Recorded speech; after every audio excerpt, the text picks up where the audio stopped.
샬롬 샬롬 샬롬 샬롬 샬롬. 하나님 사랑합니다. 여러분 주 안에서 사랑합니다. 에스라 4장 1절에서 24절까지 오늘 4장 말씀입니다. 이제 그 중단되는 역사가 일어나죠. 이웃 나라들의 개입으로 인해서 성전 재건이 중단이 됩니다. 24절에 이 예루살렘에서 하나님의 성전 공사가 바사왕 다리오 제2년까지 중단되니라 이렇게 나타납니다. 하나님 일을 하는 데 있어서도 역시나 늘 평탄하고 좋은 일만 일어나는 것은 아닙니다. 예수께서 사신배도서 풍랑을 만났듯이 하나님을 위하여 선한 의도로 어떤 일을 할 때도 이렇게 어려움이 어디에나 다 있습니다. 오늘 4장은 성전 재건을 시작한 유다 민족에게 일어난 반대와 어려움에 대해서 기록하고 있죠. 하나님께서 나름대로의 계획과 의도를 가지고 이렇게 일하시는 것인데도 불구하고 이런 중단의 역사가 있습니다. 성전 재건 동역 요청을 합니다. 첫 번째로 사마리아인이 이렇게 얘기를 하죠. 1절에서 2절에 보면 사로잡혔던 자들의 자손이 이스라엘의 하나님 야훼 성전을 건축한 다음을 유다와 베냐민의 대적이 듣고 2절에 스룹바벨과 족장들에게 나와 이르되 우리도 너희와 함께 건축하게 하라 이렇게 얘기합니다. 대적들이 얘기하는 얘기죠. 우리도 와지 너희 하나님을 찾는다. 아수르 왕 에살 핫돈이 우리를 이리로 오게 한 날부터 우리가 하나님의 제사를 드리노라 하니 유다 왕국은 주전 586년에 바빌론에게 함락되었고 북이스라엘 왕국은 그보다 이전인 주전 722년에 아수르에 함락이 되었죠. 그 후 아수르는 북왕국의 수도인 사마리아를 중심으로 해서 강제적인 이주 정책을 시행을 합니다. 유대인들은 다른 지역으로 보내고 외국인들은 사마리아로 이주시켰던 그러한 역사가 있었습니다. 이들은 그 남유다와 그 백성들에 대하여 적대적인 관계를 가져왔습니다. 아수르의 이주 정책이 열왕기하 17장 27절에 나타나 있죠. 아수르 왕이 바빌론과 구다와 아하와 하맛과 스바르와임에서 사람을 옮겨다 이스라엘 자손을 대신하여 사마리아 여러 성읍에 두매 그들이 사마리아를 차지하고 그 여러 성읍에 거주하니라. 바빌론과 구다와 아하와 그 하맛과 스바르와임에서 사람을 옮겼습니다. 나라 이름들이 이렇게 구다와 아하와 하맛과 스바르와임에서 사람을 옮겨다 이스라엘 자손을 대신하여 사마리아 여러 성읍에 두매 그들이 사마리아를 차지하고 성읍에 거주하였다. 사마리아인의 종교에 대해서도 나타나죠. 열왕기 17장 33절에 보면 이와 같이 그들이 야훼도 경외하고 또한 어디서부터 옮겨왔든지 그 민속의 풍습대로 자기의 신들도 섬겼더라. 그냥 이중으로 여호와도 섬기고 자기의 신도 섬겼다. 이들 사마리아인의 혼합 종교는 그들로 하여금 여호와 하나님을 섬기는 일에도 열심을 품게 했다라는 거죠. 그들이 2절에 요청하는 내용이 나옵니다. 그래서 그들은 유다의 귀환민들이 성전을 재건한다는 소식을 듣고 우리도 하나님을 섬기니까 그 사역에 동참하고자 하는 뜻을 전해옵니다. 사마리아에 정착하면서부터 야훼 하나님께 제사를 드려왔던 그들은 사마리아에서 잡혀간 제사장에 의해서 하나님 섬기는 법을 배우죠. 그래서 익히 제사와 중앙성소에 대한 말씀을 알고 있었습니다. 사마리아인의 종교교육이 열왕기하 17장 27, 28절에 나타나 있는데 아수르 왕이 명령하이르되 너희는 그곳에서 사로잡아온 제사장 한 사람을 그곳으로 데려가되 그가 그곳에 가서 거주하며 그 땅 신의 법을 우리에게 가르치라 하라 하니 이렇게 나타나 있습니다. 이에 사마리아에서 잡혀갔던 제사장 중 한 사람이 와서 베델에 살며 백성에게 어떻게 야훼에 경외하는지를 가르쳤더라. 중앙성소에 대해서 신명기 12장 13, 14절에 너는 삼가서 내게 보이는 아무 곳에서나 번제를 드리지 말고 오직 너희 한 지파 중에 야훼께서 택하실 그곳에 번제를 드리고 또 내가 내게 명령하는 모든 것을 거기서 행할지니라 이렇게 나타나 있습니다. 그것에 대해서 3절에 거절하죠. 스룹바벨과 예수아와 기타의 이스라엘 족장들이 이때 우리 하나님의 성전을 건축하는 너희는 우리와 상관이 없느니라. 바사왕 고레스가 우리에게 명령하신 대로 우리가 이스라엘의 하나님 야훼를 위하여 홀로 건축하리라 하였더니 사마리아인들의 요청은 이스라엘 사람들에 의해서 이런지하에 거절되고 말아버리는 이런 내용이죠. 그것은 야훼 하나님은 유대인의 하나님이시지 사마리아인의 하나님이 아니라는 그러한 그 반대였습니다. 혼혈이 있는데다가 혼합 종교를 가지고 있던 사마리아인은 비록 그들이 하나님을 섬긴다고는 하지만 성결한 유대인의 유일신 사상과는 다른 체계에 속한 사람들이었기 때문입니다. 이중으로 섬기는 일은 부당하다는 거죠. 이때부터 이스라엘은 사마리아인을 경멸하고 상종치 못할 자들로 여겼습니다. 너희들이 하나님도 섬기고 너희들 우상도 섬기는 것은 우리가 인정할 수가 없다라고 해서 사람같이 여기지를 않고 같이 말도 섞질 않았죠. 그러나 이것을 편협한 유대주의자로서 하나님을 유대인들만이 아닌 천지의 주제시여 참된 하나님이신 것을 성경은 보여주고 있는 내용인데, 사마리아인과 상종치 않은 내용의 요한복음 4장 9절에 사마리아 여자가 이르되 당신은 유대인으로 어찌하여 사마리아 여자인 나에게 물을 달라 하나이까. 이는 유대인이 사마리아인과 상종하지 아니함이라 이렇게 나타나 있죠. 유대인과 이방인의 하나님, 로마서 3장 29절에 하나님은 다만 유대인의 하나님이시냐 또한 이방인은 하나님은 아니시냐. 진실로 이방인의 하나님도 되니라. 하나님께서는 유대인이나 이방인이나 어떤 민족의 사람이든지 다 하나님을 섬기는 사람들에게는 다 똑같은 하나님이라는 뜻을 나타내고 있습니다. 그리고부터 방해를 하기 시작합니다. 4절로 이로부터 그 땅 백성이 유다 백성의 손을 약하게 하여 그 건축을 방해했다라고 나타나 있죠. 방해 빌미가 바로 이렇게 함께 성경 건축을 하게 해달라는 것을 반대했기 때문이라는 겁니다. 이런 유대인들의 편협함에서 나온 거절 그리고 유순하지 못한 대답은 사마리아인들의 분노를 일으키기에 충분합니다. 굉장히 그 모욕을 당한 것이죠. 우리도 하나님을 섬기니까 함께 성전을 건축하겠다 했더니 이런 지하에 거절한 그 내용이 그들을 분노하게 합니다. 비록 혼혈이고 혼합한 종교인 사마리아인들을 용납할 수 없었다 할지라도 그들에게 대하여 유순하고 지혜로운 대답을 했어야 했다라는 거죠. 그러나 그들의 거친 대답은 결국 사마리아인의 분노를 사 고레스 다리오와 아수에로 왕이 이르는 기간까지 성전 재건을 지연시키게 하는 빌미가 되고 맙니다. 이들과 우리에게는 기드온의 지혜로운 대답이 분명히 필요하죠. 이렇게 3대에 걸쳐서 성전 재건이 그냥 중단이 되는 역사가 있었습니다. 유순한 대답을 해야 되겠죠. 우리가 항상 지혜로워야 합니다. 잠언 15장 1절에 유순한 대답은 분노를 쉬게 하여도 과격한 말은 노를 격동하니라. 기드온의 대답도 사사기 8장 2, 3절에 기드온이 그들에게 이르되 내가 이제 행한 일에 대해 너희가 한 것에 비교되겠느냐. 에브라임의 꿀물 포도가 아비에셀의 만물보다 낫지 아니하다. 이렇게 나타나죠. 하나님의 미대한의 방백 오랫과 스액을 너희 손에 넘겨주셨으니 내가 한 일이 어찌 능히 너희 한 것에 비교되겠느냐 하니라.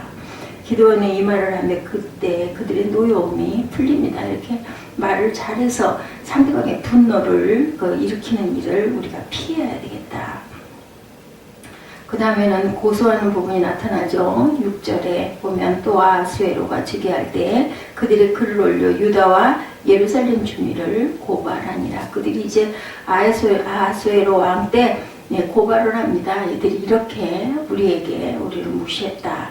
유대인들을 대항했던 중심 인물들은 비슬람, 미르드낫, 다부엘을 비롯하여 르훔, 신세, 아바삿, 오스나갈 그리고 주변의 여러 족속들이었다. 여러 족속들이 그것을 고발하죠.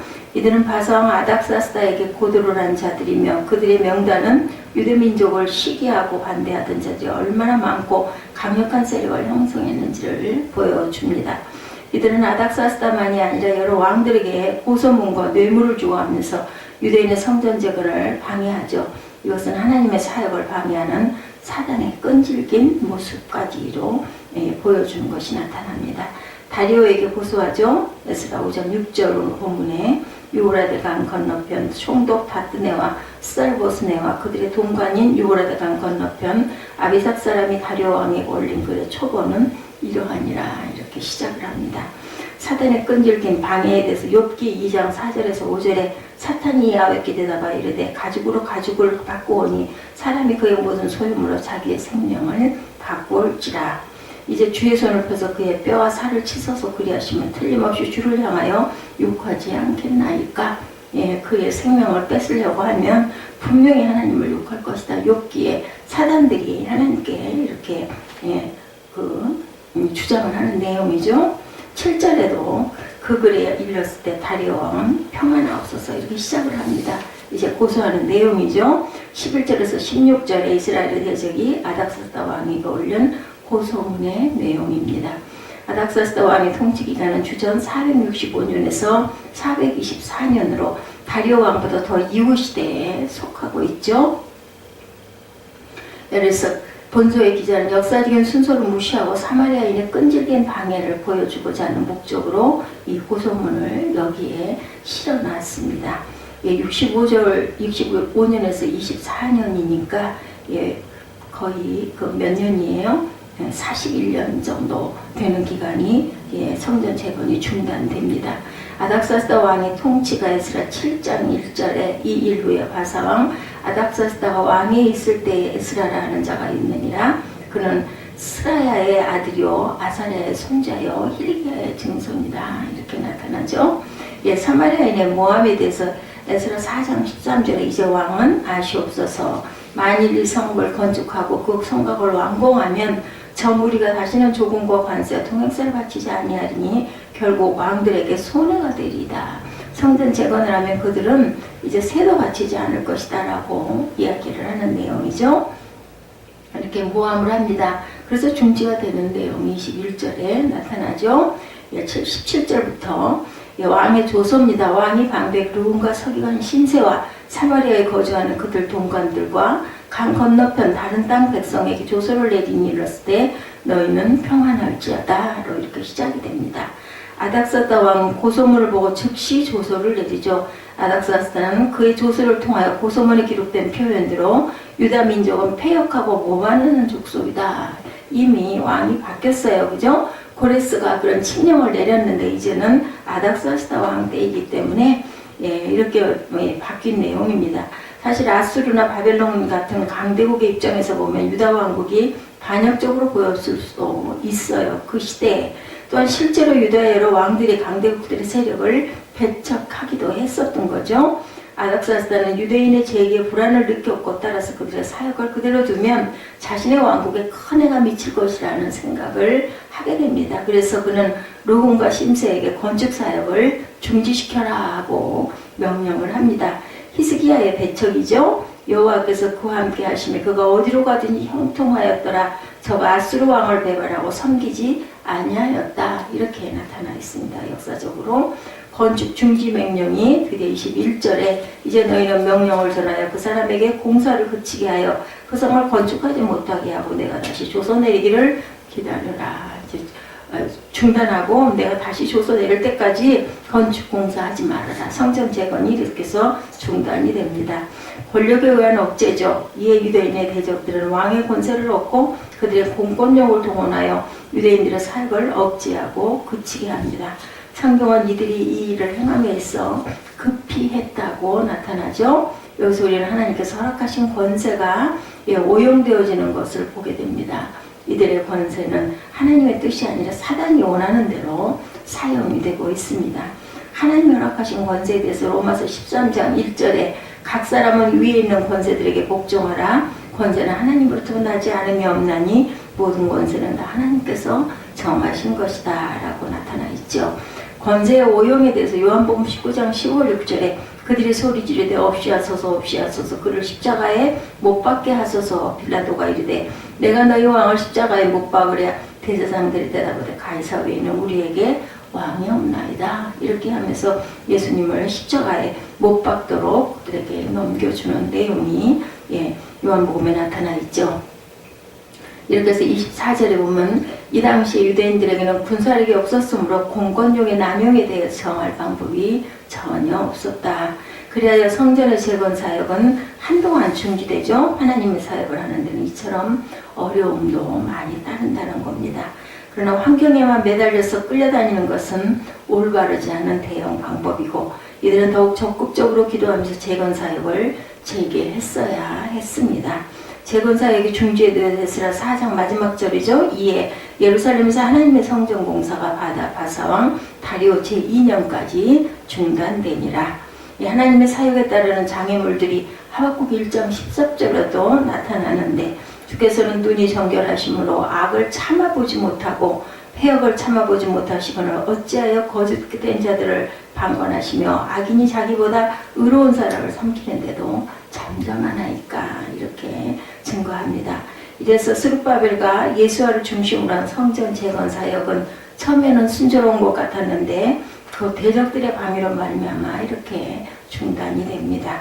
우리는 하나님의 뜻대로 살면 다 형통할 것 같지만 사실은 고난이 있다라는 것. 그러므로 우리 가운데 그 가운데 견고하게 서서 또한 항상 지혜롭게 관계를 나쁘게 만들지 말고 지혜롭게 해서 좋은 결과를 얻도록 노력해야 된다라는 것을 우리에게 가르쳐주는 내용이기도 합니다.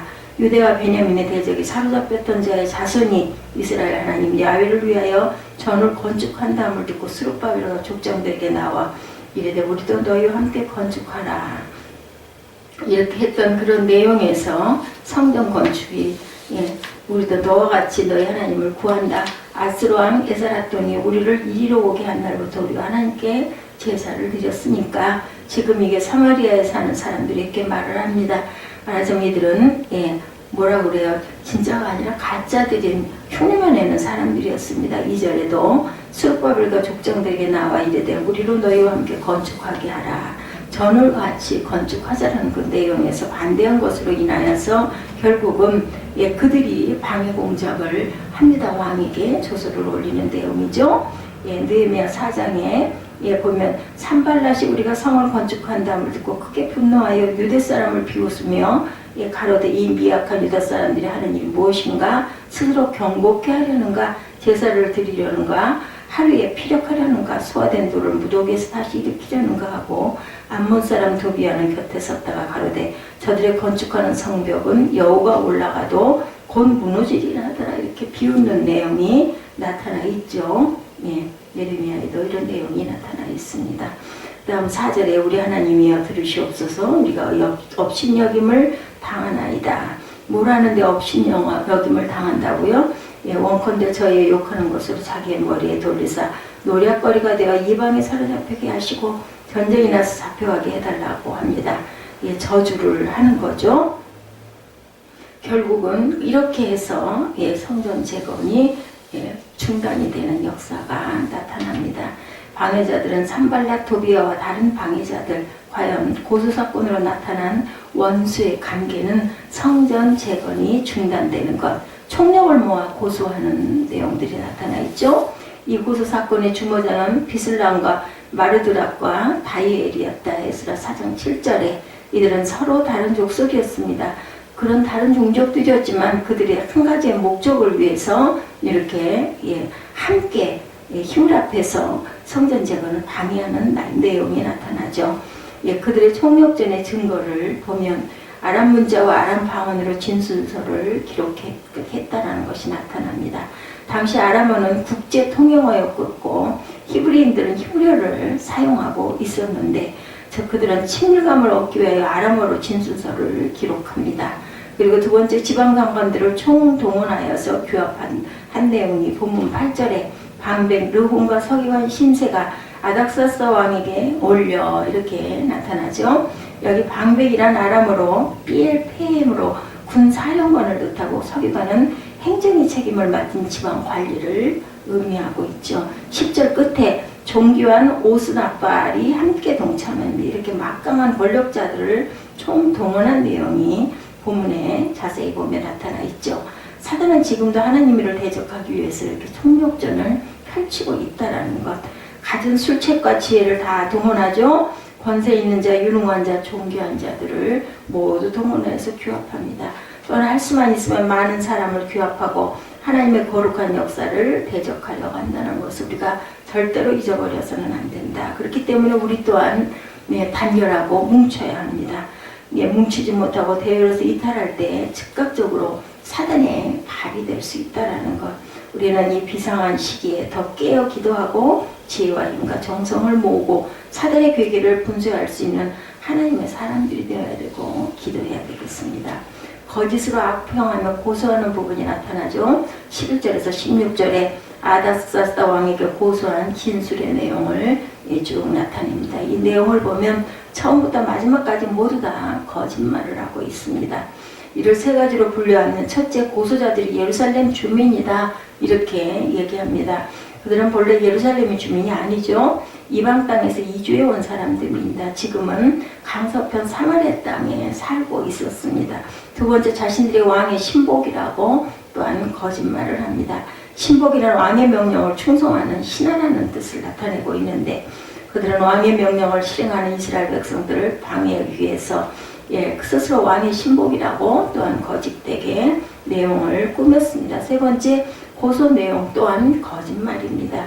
고소 내용을 좀 분석해서 보면 채째 폐역하고 악한 성읍을 건축하고 있다라고 이렇게 모함을 하죠.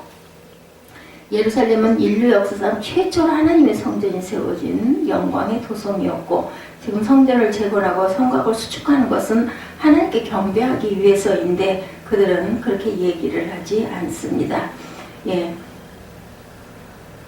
악한 성읍이라고 설명이 되어 있죠. 두 번째, 왕을 궁경하지 않을 뿐 아니라 조공과 잡수야 부세를 바치지 않을 것이요 이로 인하여 왕이 수치를 당할 것이다 라고 내용을 썼죠. 세 번째, 그들의 반역으로 인해 영토가 또한 소실될 것이고 세금도 바치지 않을 것이라는 얘기를 합니다. 16절에 보면 성곽을 피력하면 이로 말미암아 왕의 강 서편 영지가 없어지리다. 이 또한 남을 거짓으로 모함하는 내용의 악한 음모가 나타나 있습니다. 사단은 처음부터 거짓말자기, 거짓의 압이라고 얘기하죠. 사탄은 거짓과 공갈 협박으로 이간질하고 방해케 한다는 것. 그러므로 우리가 사탄의 계획에 절대로 속아서는 안 되는 거죠. 이런 거짓을 무기로 삼고 도전해온 사탄은 진실하신 하나님 앞에 패할 수밖에 없습니다. 결국은 옛글에 참은 하늘의 길이요 참을 행하는 것이 사람의 길이다 이렇게 나타나죠. 자연에는 거짓이 없습니다. 콩을 심으면 콩이 나고 팥을 심으면 팥이 나죠. 그렇게 많이 심으면 많이 거두고 적게 심으면 적게 거두는 것처럼 사단이 온갖 관계와 거짓으로 우리를 위협한다 할지라도 진리로 뭉쳐 승리하는 저와 여러분 되시기를 주님의 이름으로 축복합니다. 그리고 세 번째로는 충성 어린 태도로 아첨하며 스스로 고소하는 내용이죠. 본문 11절에 아닥사스다 왕에게 올린 그 글의 초본은 이러하니 강 서편에 있는 신복들은 이라고 나타납니다. 또 14절에 우리가 이제 궁이 소금을 먹는 거로 왕의 수치당함을 참아보지 못하여 보내어 왕에게 고한다 이렇게 얘기합니다. 이는 왕의 신복으로 왕의 녹을 먹고 있는 신하로 가만히 있을 수가 없어서 왕을 위하여 충성 어린 상소물을 올린다라는 표현이죠. 겉으로는 신복인 채 했고 충성스러운 신하인 채 했습니다. 그러나 실상 진행은 다른 데 있죠. 하나님의 역사를 막으려는 악한 생각에서 비롯되고 있고 하나님을 섬기는 일을 방해하려는 우상 종교의 음모이기도 했다. 그러므로 그 정체를 바로 알고 절대로 우리가 가문이설에 속아서는 안 되겠죠. 여기서 우리는 중요한 진리를 발견합니다. 우리의 대적은 많은 전략을 가지고 접근해 온다라는 것. 그리고 우리의 약점은 바로 듣기 좋은 말, 듣기만 해도 신나는 말로 유혹하고 접근해 온다라는 것을 절대로 잊지 말아야 되겠다.